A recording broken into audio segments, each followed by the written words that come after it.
సరే అయితే ఈ పరిణామాలన్నీ చూస్తుంటే అమెరికా తిరిగి మళ్ళీ యుద్ధం చేయలేని దీనస్థితికి వెళ్ళిందా అనిపిస్తుంది. అంటే ఇది ఇరాన్ విజయ దరహాసంగా అనుకోవచ్చా? ఎస్ అండి. ఇప్పుడు అమెరికా పరిస్థితి ఏంటి? ఫిబ్రవరి 28వ తారీఖున ఇరాన్ మీద నేను తిరుగులేని ఆర్థిక శక్తిని, మిలిటరీ సూప్రమసీ ఉంది.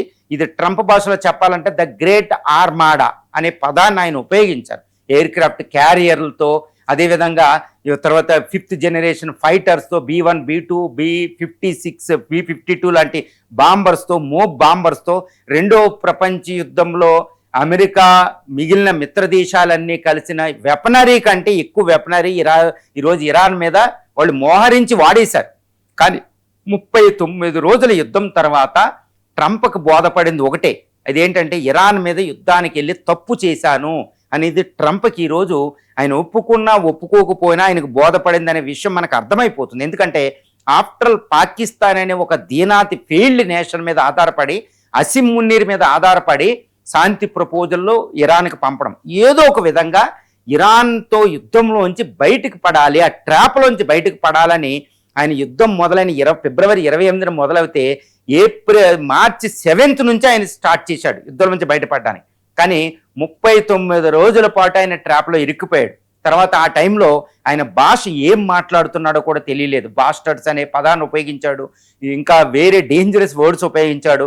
తర్వాత ప్రపంచంలో America unbecoming to United States of America, the great democratic nation అనేది ఎప్పటికీ అవసరం లేని పదం ఆయన ఉపయోగించాడు. అదేంటంటే ఓల్ సివిలైజేషన్ విల్ డై ఇరాన్లో అనుకుంటూ ఆయన ఉపయోగించిన పదం అమెరికా ఎంత డిస్పరేట్ పొజిషన్కి వెళ్ళిపోతుందో చెప్పే పదం అనమాట. ఇంకా ఇంతకంటే ఎవిడెన్స్ ఏం అవసరం లేదు. ఎందుకంటే అమెరికా యుద్ధం చేయలేని దీనస్థితిలోకి వెళ్ళిపోయింది అనమాట. ఎందుకంటే అది ఇరాన్ గ్రేట్నెస్ అవ్వచ్చు ఒకటి అనుకోవచ్చు, లేదా అమెరికా బలం ఉన్నా దాని బలహీనతల్ని ఇరాన్ ఆసరాగా తీసుకుందని చెప్పవచ్చు. ఇప్పుడు ప్రస్తుతం అమెరికా యొక్క బలహీనత నా దృష్టిలో ఎకనామిక్ పవర్ కాదు, దాని ఆర్మీ ఫోర్స్ కాదు, దాని ఆర్మీ కాదండి, దాని డెమోక్రటిక్ సిస్టమ్ కాదు, వరల్డ్ పవర్ కాదు, ఆర్మీ బేసులు కాదు, కేవలం వ్యూహం లేకుండా ట్రంప్ అవలంబించిన యుద్ధ విధానమే యునైటెడ్ స్టేట్స్ ఆఫ్ అమెరికాకి బలహీనత. ఆ బలహీనతని ఇరాన్ చాలా చక్కగా ఒడిచిపట్టుకుని విజయం సాధించింది. ప్రస్తుతం చూస్తే శాంతి ప్రపోజల్ జరిగినాయి, 10 శాంతి ప్రపోజలు. ఈ శాంతి ప్రపోజల్ను ఒక్కసారి మనం చూస్తే ఎంతటి దారుణమైన పరిస్థితిలో అమెరికా ఉందో మనకు తెలుస్తుంది. దీనస్థితిలో అంటే ఏంటి? ఇరాన్ పైన ఇంకొకసారి అమెరికా అటాక్ చేసే స్థితిలో లేదు. ఎందుకు ఇది చెప్తున్నానంటే ఈ యుద్ధం మొదలవ్వడానికి కావాల్సిన అన్ని పరిస్థితులు అక్కడ ఉన్నాయి.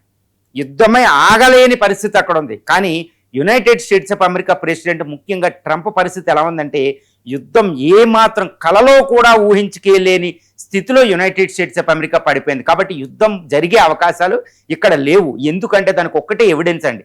అసలు ఇరాన్ ప్రతిపాదించిన 10 ప్రతిపాదననే అమెరికా కనీసం నేను దాన్ని చూస్తాను, దాని మీద డిస్కస్ చేస్తాను అని మాట్లాడటమే అమెరికా దీన స్థితికి ఒక అతిపెద్ద నిదర్శనంగా చెప్పుకోవాలి. ఎందుకంటే ఇరాన్ పంపించిన ప్రతిపాదనలో అది ఏమని చెప్తుంది? యురేనియం U-239 శుద్ధి చేయడానికి అమెరికా మమ్మల్ని అంగీకరించాలంటే పరిశీలిస్తాను అని ట్రంప్ చెప్పడం.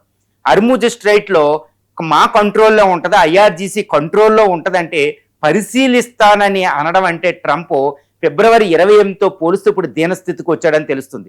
తర్వాత అమెరికా ఇప్పుడు యుద్ధ పరిహారం ఇరాన్కి ఇస్తాను అని పరిశీలిస్తాను, పీస్ డిస్కషన్ చేస్తానంటేనే ఆయన ఏదో విధంగా యుద్ధం నుంచి తప్పించుకుంటాననేది ఒక మార్గం. తర్వాత గల్ఫ్ ప్రాంతంలో ఉన్న అమెరికా 19 ఆర్మీ బేసుల్ని ఎట్టి పరిస్థితుల్లో వెనక్కి తీసుకెళ్లిపోవాలి, విత్డ్రాల్ చేయాలని ఇరాన్ ప్రతిపాదన పంపిస్తే దాన్ని నేను పరిశీలిస్తాను, డిస్కస్ చేద్దామని ట్రంప్ అన్నాడంటే ఆయన ఎంత దీనస్థితిలో ఉన్నాడో మనకు చెప్తుంది. తర్వాత ఇరాన్పై ఉన్న ఇప్పటి వరకే 47 సంవత్సరాలుగా విధించిన ఆర్థిక ఆంక్షలు, తర్వాత దాని ఆస్తుల్ని ఫ్రీజ్ చేసిందని డీఫ్రీజ్ చేస్తాను అనడానికి కూడా నేను పరిశీలిస్తాను అనడం అంటే యునైటెడ్ స్టేట్స్ ఆఫ్ అమెరికా ఎంతటి దారుణమైన డిస్పరేట్ పొజిషన్లో ట్రాప్లోంచి యుద్ధంలోంచి బయట పడాలరా బాబు, ఫస్ట్ ఏదోటి నమ్మించి అన్నట్టు ట్రంప్ పరిస్థితి మనకు చెప్తుందనమాట. ఈ విధంగా ఇరాన్ పెట్టిన ప్రతి ప్రతిపాదన అమెరికా వీక్నెస్ని ఎక్స్పోజ్ చేసేసిందండి. ఈ విధంగా ఇది చాలా అంతర్గతంగా మనకు తెలుస్తుంది. ఫైనల్గా ఆయన చైనాని కూడా బతిమలాడుకుని, చైనా ఇంటర్వెన్ అవుతుంది, ఇరాన్ను ఒప్పిస్తుందంటే ఒప్పించుకొని చైనా శత్రుదేశాన్ని కూడా బతిమలాడుకునే స్థితికి డొనాల్డ్ ట్రంప్ వెళ్ళిపోయారు.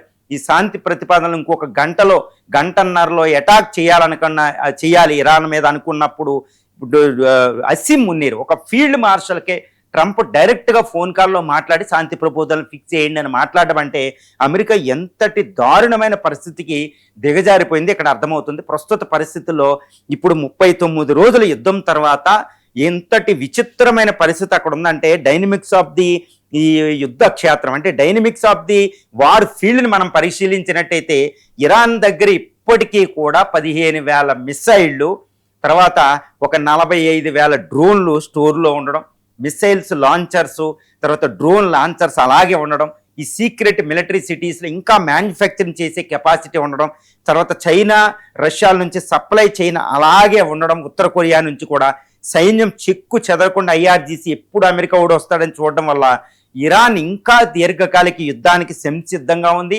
యుద్ధం చేసే కెపాసిటీ కూడా ఉంది. ఇక్కడ ఎందుకు చెప్తున్నానంటే Iran is no more a power అండి, Iran is not a powerful country, కానీ డూ ఆర్ డై మోడ్లో ఉంది. ఎందుకంటే ఎంత రెచ్చగొట్టారు అంటే అనవసరంగా ట్రంప్ చేసిన అతిపెద్ద తప్పు ఏంటంటే మొట్టమొదటి రోజు ఫిబ్రవరి 28నే ఆయితుల్లా అలీ ఖైమోనీని అసాసినేట్ చేయడం వల్ల, హత్య చేయడం వల్ల ఇరాన్లో ఉన్న పొలిటికల్ డిఫరెన్సెస్ని పక్కన పెట్టి ఇరాన్ ప్రజలు ఒకే తాటిపై రావడం అమెరికా చేసిన అతిపెద్ద తప్పు అనమాట.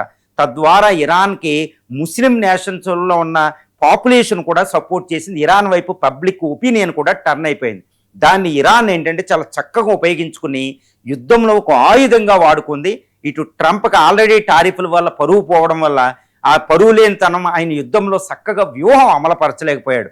ఒకప్పుడు ఒక యుద్ధం చేస్తే జార్జ్ W. బుష్ కానీ, అంతకుముందు గల్ఫ్ వార్లో కానీ, లిబియా వార్లో కానీ, వియత్నాం వార్ సందర్భంలో అమెరికాకి ఎప్పుడు పబ్లిక్ సపోర్ట్ తగ్గలేదు, అమెరికాలోనూ బయట కూడా. అది మీడియాని చాలా బాగా మేనేజ్ చేసేది.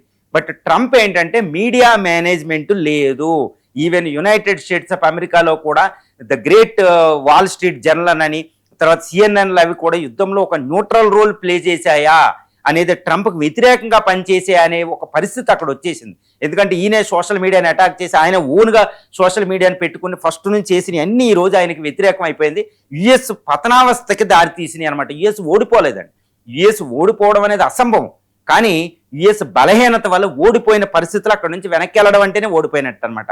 ఇది ఒక విపత్కర పరిస్థితిని తీసుకొచ్చింది. ఇప్పుడు ప్రస్తుతం చూస్తే ఇరాను దీర్ఘకాలిక యుద్ధం చేసే స్థితిలో డూ ఆర్ డై మోడ్లో అది ఉంటే, అమెరికా ఏంటంటే బలమైన దేశం యుద్ధం చేయలేని దీన స్థితికి జారిపోయింది. అక్కడ సంకల్ప బలం లేదు, నో డిటర్మినేషన్, యుద్ధం చేయాలనే కసి అమెరికా సైన్యంలో కూడా కొరవడింది. ఎందుకంటే అమెరికా కాంగ్రెస్ బడ్జెట్ ఇచ్చే పరిస్థితులు లేదు, ఆయనకి ఇంపీచ్మెంట్ అంటున్నారు. US వారి క్యాబినెట్లోనే differences, US the great, US super power, ఆ టైంలో US జనరల్ క్యాండీ రిజిగ్నేషన్ చేయడం అంటే ఎంతటి విపత్కర పరిస్థితుల్లో US ఆర్మీ ఉందో మనకు చెప్పక చెప్తుంది. డిఫరెన్సెస్ ఉన్నాయి ప్రెసిడెంట్ మధ్య, ఆర్మీ మధ్యలో, ప్రెసిడెంట్ మధ్య, వారి క్యాబినెట్ దగ్గర విపత్కర పరిస్థితులు ఉన్నాయని అర్థమవుతుంది. కానీ ఇటువైపు ఇరాన్ ఏంటంటే ఎంతమంది చనిపోయినా ఈ షాడో పర్సన్స్ వచ్చి కూడా యుద్ధం నడిపిస్తున్నారు, అదృశ్య శక్తులు. సో ఈ డిఫరెన్స్ యుద్ధంలో నేను ఎప్పుడు ఒకటే చెప్తానన్నమాట, యుద్ధంలో బలం అనేది ఇంపార్టెంట్ కాదు. నేను ఎప్పుడు ఒక మాట చెప్తాను, మౌర్య చంద్రగుప్తుడికి చాణక్యుడు ఒక మాట చెప్తాడనమాట.